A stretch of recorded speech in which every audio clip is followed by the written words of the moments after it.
मोहब्बत में नहीं है फर्क जीने और मरने का, उसी को देख कर जीते हैं जिस काफिर पे दम निकले।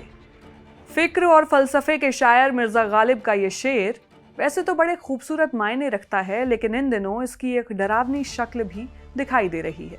पिछले कुछ समय में ऐसी कई कहानियां सामने आई हैं जहां प्रेमी ने प्रेमिका को मार डाला, पति ने पत्नी की हत्या कर दी या पत्नी ने पति को मारने की साजिश रच डाली। एक तरफ श्रद्धा वालकर की कहानी है तो दूसरी तरफ निक्की यादव की, और फिर लोहागढ़ किले का वो मामला जिसने हाल में पूरे देश को हिला दिया। सिया ने कांपती आवाज में कहा था, मेरा मंगेतर फिसलकर खाई में गिर गया। लेकिन अब तक की जांच बताती है कि यह कोई हादसा नहीं था, मर्डर था। आरोप है कि धक्का देने की साजिश सिया ने खुद रची थी। एक रिश्ता जो प्यार से शुरू होता है, एक साथ जीने मरने के वादे होते हैं, वही रिश्ता आखिर में मौत की वजह बन रहा है। बैठ के बात के पिछले एपिसोड में हमने देश में बढ़ते मोटापे यानी ओबेसिटी पर बात की थी। आज हम एक और ज़रूरी मुद्दे मॉडर्न रिलेशनशिप्स पर बात करने वाले हैं, क्योंकि देश में होने वाली हर 10वीं हत्या के पीछे एक करीबी रिश्ता पति पत्नी प्रेमी या प्रेमिका ही है। इस वीडियो में जानेंगे कि आखिर नए ज़माने के रिश्तों के साथ ये हो क्या रहा है, क्यों प्यार हत्या तक पहुंच जाता है, इसके पीछे कौन से साइकोलॉजिकल और सोशल फैक्टर्स काम करते हैं। कुछ नहीं हुआ, छोड़ो, जो हो गया यार। अरे कैसी बातें कर रहे हो? आपने मारा एक लड़की को, आपकी प्रेमिका थी वो, उसको छोड़ दो ना, क्या करोगे जान के। और सबसे ज़रूरी सवाल, ये सब रोका कैसे जाए। तो चलिए मॉडर्न रिलेशनशिप्स पर बैठ के बात करते हैं, क्योंकि हर ज़रूरी मुद्दे और उसके समाधान पर बैठकर ही बात होती है।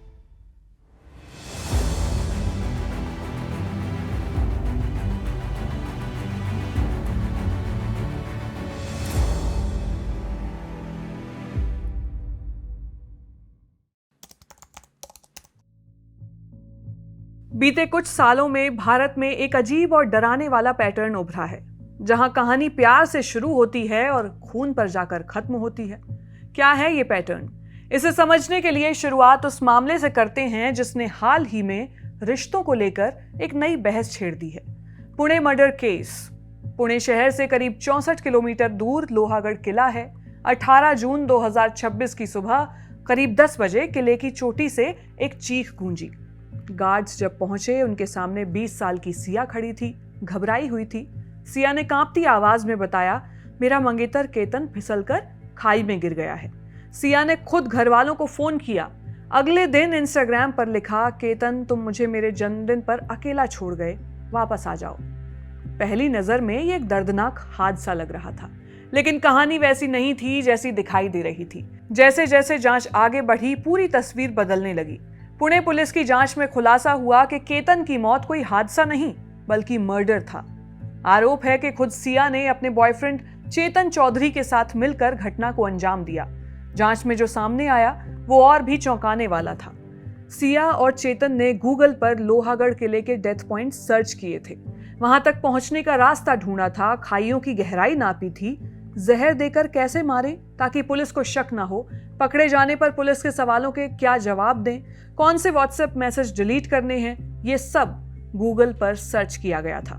मामला फिलहाल कोर्ट में है, लेकिन अगर ये आरोप सही साबित होते हैं तो ये सिर्फ एक हत्या का केस नहीं, ये भरोसे, रिश्ते और प्यार के टूटने की कहानी है। लेकिन एक सवाल और भी है, क्या ये पहली और अकेली घटना है? बिल्कुल नहीं। केतन मर्डर केस के बाद सोशल मीडिया पर एक पैटर्न की बात होने लगी। लोगों को 2025 का राजा रघुवंशी हत्याकांड और सौरभ राजपूत केस की याद आने लगी, और साथ में आई मीम्स की बाढ़। हनीमून पर मेघालय मत जाना, हनीमून से जिंदा वापस आ गया, गर्लफ्रेंड नीला ड्रम ना खरीद ले। लाखों लोग इन मीम्स पर हंस रहे थे, एंगेज कर रहे थे, शेयर कर रहे थे। लेकिन ये हंसी घिनौनी और शर्मनाक है, क्योंकि इन्हीं जोक्स के पीछे असली जिंदगियां और मौतें थीं। हर सिक्के के दो पहलू होते हैं, ये जमाने से सुनते आ रहे हैं, लेकिन अब तक जो आपको बताया वो सिक्के का आधे से भी कम पहलू है।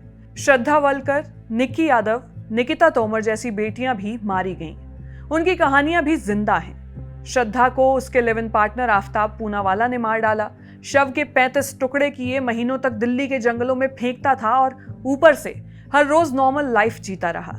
23 साल की निक्की यादव को उसके पार्टनर साहिल गहलोत ने मारकर अपने ढाबे के फ्रिज में रख दिया, और कुछ ही घंटों बाद वो दूसरी लड़की से शादी करने चला गया। ये सिर्फ खबरें नहीं हैं, ये एक बड़ी और बेहद खतरनाक तस्वीर के टुकड़े हैं। नंबर्स इस सच को और बेहतर दिखाते हैं। WHO, NFHS और यूनाइटेड नेशंस की रिपोर्ट्स कहती हैं कि हर 3 में से एक महिला अपने पति या करीबी साथी के हाथों शारीरिक या यौन हिंसा झेल रही है। इससे भी ज्यादा चौंकाने वाली बात यह है कि भारत में लगभग 45 से 50% लोग किसी न किसी वजह से पत्नी को मारना सही मानते हैं।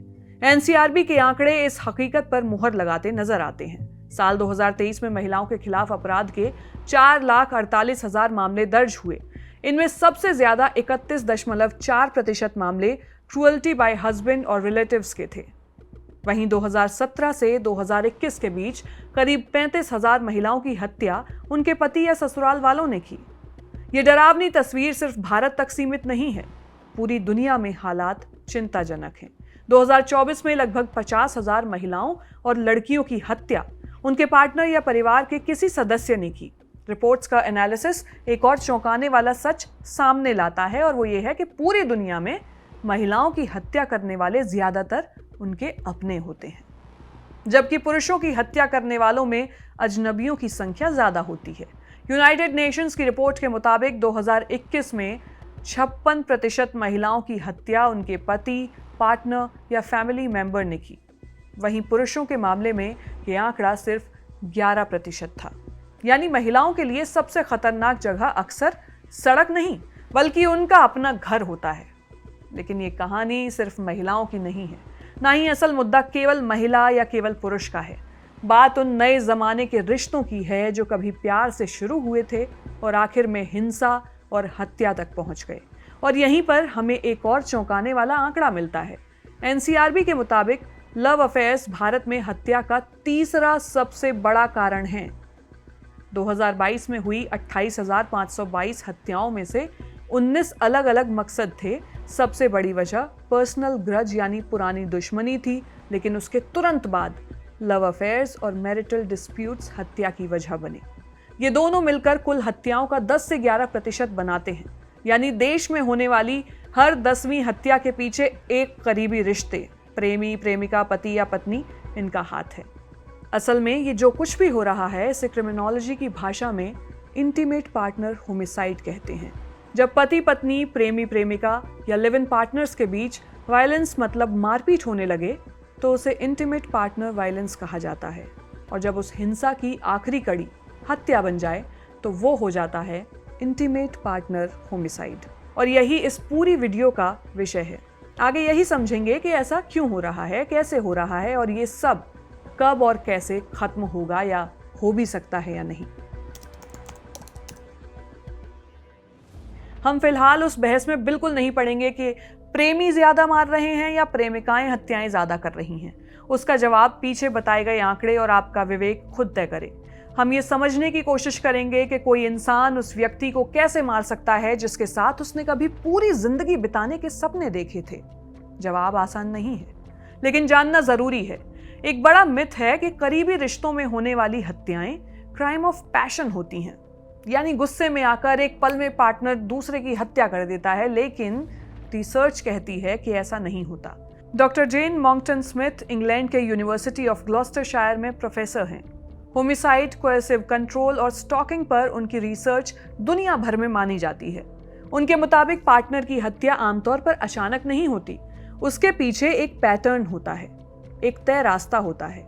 अपनी किताब in control dangerous relationships and how they and in murder में उन्होंने इसे द 8 स्टेज होमिसाइड टाइमलाइन नाम दिया है। इन 8 स्टेजेस को समझते हैं और साथ ही देखते हैं कि हाल के मामलों में ये पैटर्न कैसे दिखाई देता है।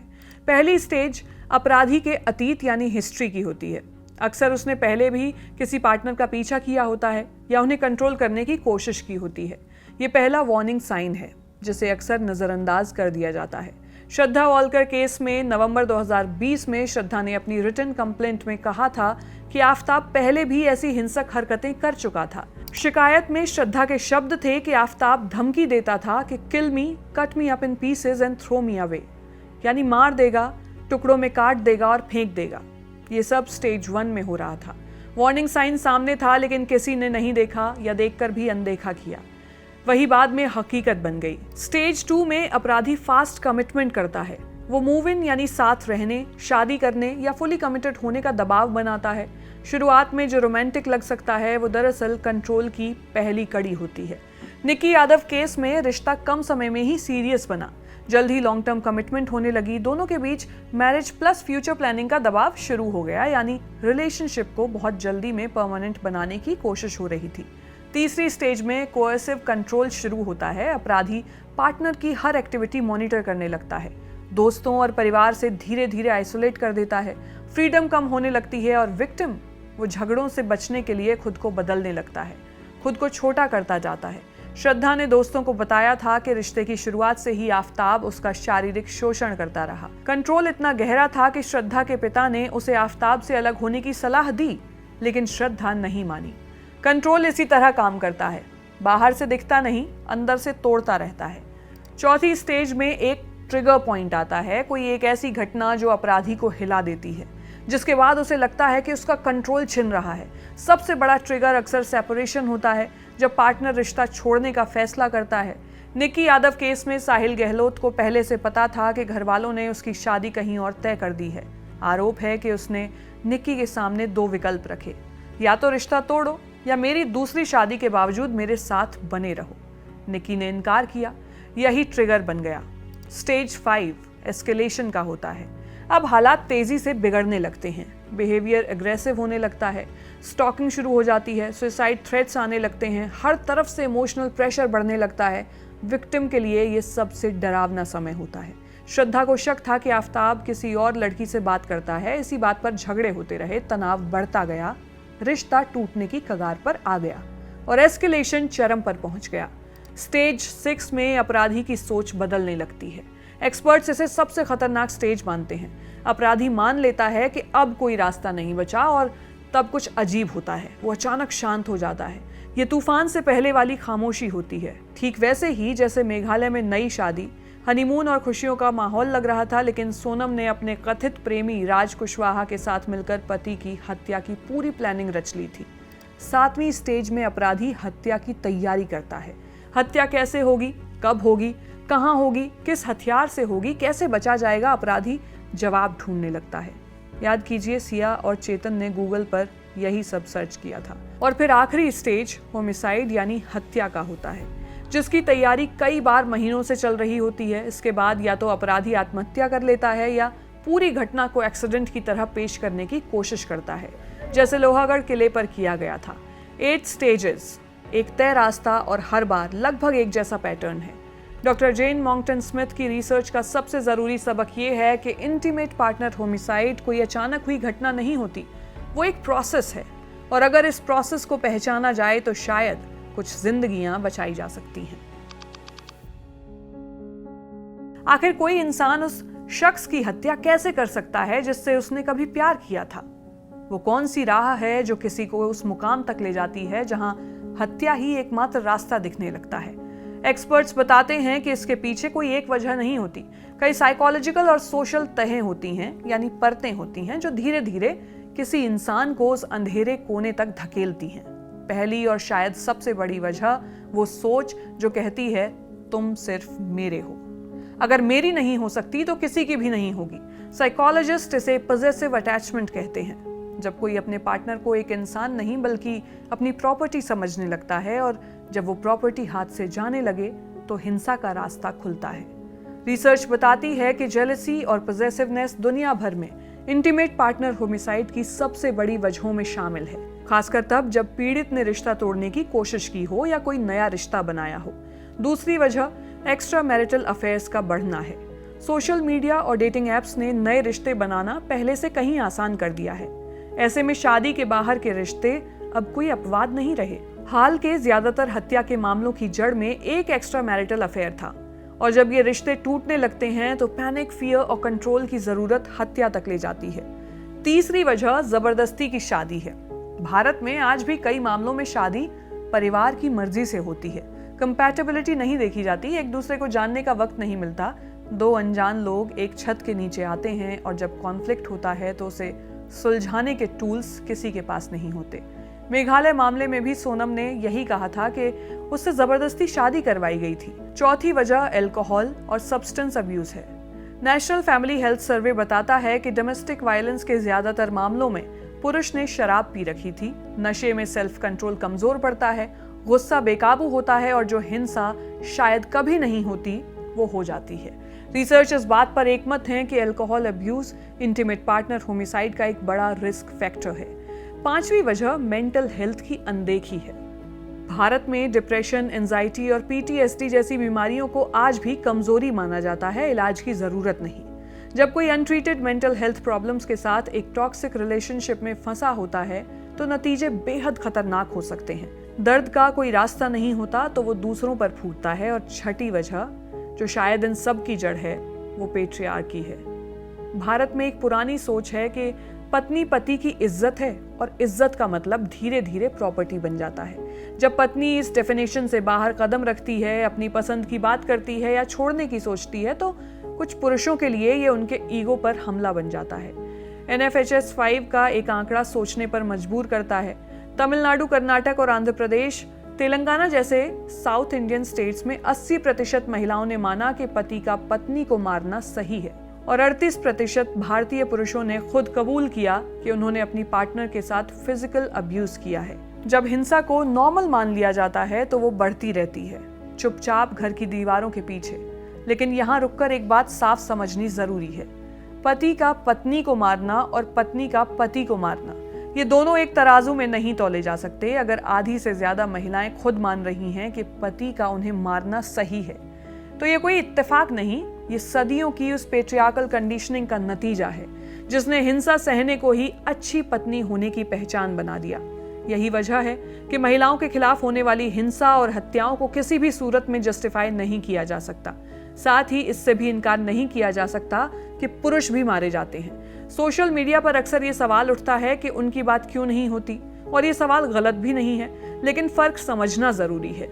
महिलाओं के खिलाफ हिंसा एक सिस्टमेटिक पैटर्न है जो पीढ़ियों की सोच से निकल कर आती है, जबकि पत्नी के हाथों पति की हत्या के मामले ज्यादातर इंडिविजुअल क्राइम होते हैं, किसी सामाजिक ढांचे या नॉर्मलाइज्ड माइंडसेट की उपज नहीं।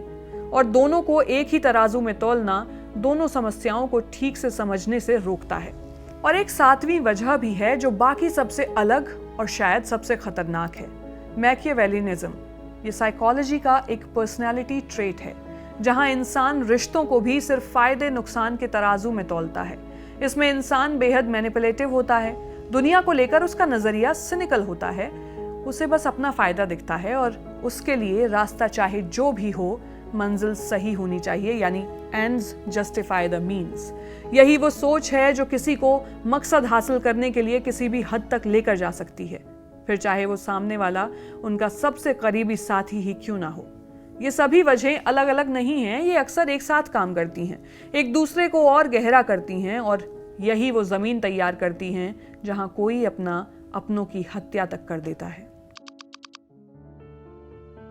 25 मई 2026 को ट्विशा शर्मा डेथ केस की सुनवाई के दौरान सॉलिसिटर जनरल तुषार मेहता ने एक बात कही जो अदालत की चारदीवारी से बाहर निकलकर पूरे देश में गूंजी।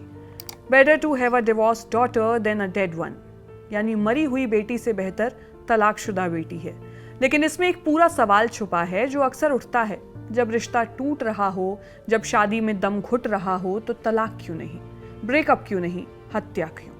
भारत की डिवोर्स रेट दुनिया में सबसे कम सिर्फ करीब 1% है, लेकिन इसका मतलब ये नहीं कि यहाँ की शादियाँ खुश हैं। इसका मतलब ये है कि लोग बाहर नहीं निकल पाते, और इसके पीछे सिर्फ एक नहीं कई दीवारें हैं। पहली दीवार समाज की नज़र है। गांव हो या छोटा शहर, तलाक आज भी एक बड़ी बात है। तलाकशुदा औरत को कई जगह अच्छी नज़रों से नहीं देखा जाता, और मर्द के लिए भी तलाक अक्सर नाकामयाबी का तमगा बन जाता है। इस क्या कहेगा समाज के डर में लोग उस रिश्ते में फंसे रहते हैं जहां सांस लेना मुश्किल हो चुका होता है। दूसरी दीवार कानून की है। भारत में तलाक पाना आसान नहीं है। कोर्ट, वकील, केस, सुनवाई, महीनों और कई बार सालों का इंतजार। म्यूचुअल कंसेंट डिवोर्स में भी 6 महीने का कूलिंग पीरियड होता था। हालांकि अब सुप्रीम कोर्ट ने इसमें कुछ राहत दी है, फिर भी ये रास्ता लंबा, थका देने वाला और महंगा है। ऐसे में कई लोग सोच लेते हैं कि शायद इससे आसान कोई और रास्ता होगा। तीसरी दीवार इज्जत की है। भारत में शादी कोई 2 लोगों का फैसला नहीं होती, ये पूरे परिवार की सोशल स्टैंडिंग से जुड़ी होती है। अगर शादी टूटी तो लड़की के घर वालों को लगेगा उन्होंने कुछ गलत किया, लड़के के घर वालों को लगेगा उनका बेटा काबिल नहीं था। ये इज्जत का बोझ इतना गहरा और भारी होता है कि कई लोग उसे उठाने के बजाय गलत रास्ता चुन लेते हैं। और चौथी, शायद सबसे ज़मीनी दीवार, फाइनेंशियल डिपेंडेंस की है, खासकर महिलाओं के मामले में। अगर वो आर्थिक रूप से पति पर निर्भर हैं तो तलाक के बाद जाएंगी कहाँ, बच्चों का क्या होगा, घर कहाँ होगा, ये सवाल उन्हें उसी रिश्ते में बांधे रखते हैं। और पुरुषों की तरफ से देखें तो संपत्ति, बच्चों की कस्टडी या एलिमनी का डर भी रिश्ते से बाहर निकलने में रुकावट बनता है। ये चारों दीवार मिलकर एक ऐसा कैदनुमा घर बनाती हैं जिसमें से निकलने का रास्ता बहुत कम लोगों को दिखता है। और जब कोई रास्ता नहीं दिखता तो कुछ लोग वो रास्ता चुनते हैं जहां सिर्फ अंधेरा है। यहाँ फ्रेंच सोशियोलॉजिस्ट एमील दुर्खाइम का विचार प्रासंगिक लगता है। उनका कहना था कि कोई अपराधी अपने आप पैदा नहीं होता, समाज उसे अपराधी बनाता है। मतलब जब कोई इंसान हत्या जैसे फैसले तक पहुंचता है तो ये सिर्फ उसकी खराब मानसिकता या निजी कमजोरी नहीं होती, ये उन नियमों, दबावों और नैतिक मानदंडों का नतीजा भी होता है जो समाज ने खुद तय किए हैं। यानी अपराधी अकेले नहीं बनता, उसके बनने की प्रक्रिया में समाज की परिस्थितियां भी कहीं ना कहीं शामिल होती हैं। क्या मॉडर्न रिलेशनशिप्स में हो रही हत्याओं को रोका जा सकता है? हाँ, रोका जा सकता है, लेकिन इसके लिए एक साथ कई मोर्चों पर यानी कई लेवल पर काम करना होगा। फर्स्ट स्टेज काउंसलिंग का है। कई देशों में शादी से पहले प्री मैरिटल काउंसलिंग एक आम बात है, जहां दोनों पक्ष किसी थेरेपिस्ट के साथ बैठकर अपनी एक्सपेक्टेशंस, कंपैटिबिलिटी और कॉन्फ्लिक्ट रेजोल्यूशन पर बात करते हैं। भारत में ये अभी भी एक अजीब विचार लगता है, लेकिन जिस तरह हम शादी से पहले कुंडली मिलाते हैं, काश उसी तरह एक बार बैठकर एक दूसरे की जिंदगी, सोच और उम्मीदें भी मिला लेते। स्कूल्स और कॉलेजेस में इमोशनल इंटेलिजेंस और हेल्दी रिलेशनशिप्स का कॉन्सेप्ट पढ़ाना इसी दिशा में पहला कदम हो सकता है। सेकंड लेवल है तलाक को आसान और स्टिग्मा फ्री बनाने का। जितना आसान तलाक होगा उतने कम लोग उस रिश्ते में फंसे रहेंगे जो उन्हें तोड़ रहा है, और जितना कम वो फंसेंगे उतनी कम हिंसा होगी। फास्ट ट्रैक फैमिली कोर्ट्स और सिंप्लीफाइड डिवोर्स प्रोसेस वक्त की जरूरत है, लेकिन कानून से भी ज्यादा जरूरी है समाज की सोच बदलनी चाहिए। एक गलत रिश्ते से बाहर निकलना कोई हार नहीं है। सिया गोयल को बस शादी से ना कहना था। ये एक जिम्मेदार और साहसी फैसला है। तीसरा लेवल है महिलाओं की फाइनेंशियल इंडिपेंडेंस का। NFHS के आंकड़े बताते हैं कि फाइनेंशियली इंडिपेंडेंट महिलाओं में डोमेस्टिक वायलेंस झेलते रहने की दर कम होती है, क्योंकि उनके पास चॉइस होती है। जब एक महिला आर्थिक रूप से अपने पैरों पर खड़ी हो सकती है तो वो गलत रिश्ते से बाहर निकल सकती है। ऐसे में महिलाओं की एजुकेशन और एम्प्लॉयमेंट सिर्फ उनकी तरक्की नहीं, एक सेफ्टी नेट भी है। फोर्थ लेवल है मेंटल हेल्थ सपोर्ट का। iCall और नेशनल मेंटल हेल्थ हेल्पलाइन जैसी सर्विसेज देश में हैं, लेकिन इनके बारे में जागरूकता बेहद कम है। जब कोई किसी रिश्ते में तकलीफ में हो तो उसे एक फोन कॉल पर मदद मिल सके, ये सुनिश्चित करना जरूरी है। हेल्पलाइंस का नेटवर्क बढ़े, काउंसलिंग सेंटर्स खुलें और ये बात घर घर पहुंचे कि मदद मांगना कमजोरी नहीं, समझदारी है। पांचवा मोर्चा जो शायद सबसे जरूरी है वो है स्ट्रिक्ट लॉज और उनका फास्ट एनफोर्समेंट। कानून तभी डराता है जब सजा तय हो और जल्दी हो। भारत में डोमेस्टिक वायलेंस और इंटीमेट पार्टनर वायलेंस के मामले कई बार सालों तक कोर्ट्स में लटके रहते हैं। फास्ट ट्रैक कोर्ट्स में इन मामलों की जल्द सुनवाई हो, ताकि जो लोग हिंसा को एक ऑप्शन समझते हैं ना, उन्हें ये पता हो कि इस रास्ते का अंजाम अच्छा नहीं होगा। ये वो लेवल्स हैं, ये वो मोर्चे हैं जिनको फॉलो करके, जिन पर काम करने के बाद प्यार से शुरू हुई कहानी खून पर नहीं, किसी बेहतर मुकाम तक पहुंचेगी। हम उस देश में रहते हैं जहां प्यार को लेकर शायरी लिखी जाती हैं, गाने बनते हैं, फिल्में बनती हैं, लेकिन जब वही प्यार टूटता है तो उसे संभालने का कोई तरीका नहीं सिखाया जाता। कोई नहीं बताता कि ना सुनना भी जिंदगी का हिस्सा है। कोई नहीं बताता कि जो रिश्ता छोड़ रहा है वो दुश्मन नहीं है। इस वीडियो में फिलहाल इतना ही। हम हर हफ्ते इसी तरह किसी जरूरी मुद्दे पर बैठ के बात करेंगे। आप इस पूरे विषय पर क्या सोचते हैं, अपनी राय हमें कमेंट सेक्शन में जरूर बताएं। जिस्ट की ये कोशिश अगर आपको पसंद आई हो तो वीडियो को लाइक कीजिएगा और चैनल को सब्सक्राइब कीजिएगा। शुक्रिया।